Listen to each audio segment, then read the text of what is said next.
Welcome back. Thom Hartmann here with you, and Carl Gibson on the line with us. He is the lead organizer for Shut the Chamber, shutthechamber.org. And we're not talking about chambers like the Star Chamber or the Music Chamber.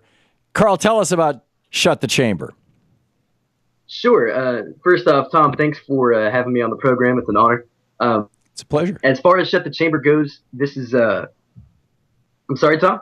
I said it's a pleasure. No, it's a pleasure to have you here. Go for it. Oh, yeah, absolutely. Shut the Chamber is basically a campaign to go after not just Congress, but the people who are pulling the strings in Congress, so to speak, the puppet masters. Everybody knows that Congress is bought and paid for by big corporations. They listen to lobbyists over constituents. They listen to campaign donors over voters. Everybody knows that. So what this campaign is about is targeting the root cause of the problem, which we see is the U.S. Chamber of Commerce. They're the number one lobbyist in Washington. They've spent the most money on lobbying in the last several years, and they're the main reason why Congress is failing to act on jobs legislation, on climate change, on a number of issues that Americans care about. The U.S. Chamber is spending millions of dollars to make sure that the corporate agenda is at the top of the list. So you want to, it's shutthechamber.org is the website.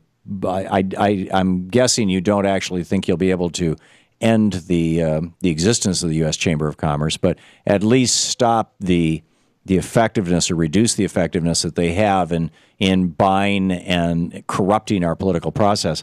How are you going about doing that, Carl Gibson? Sure.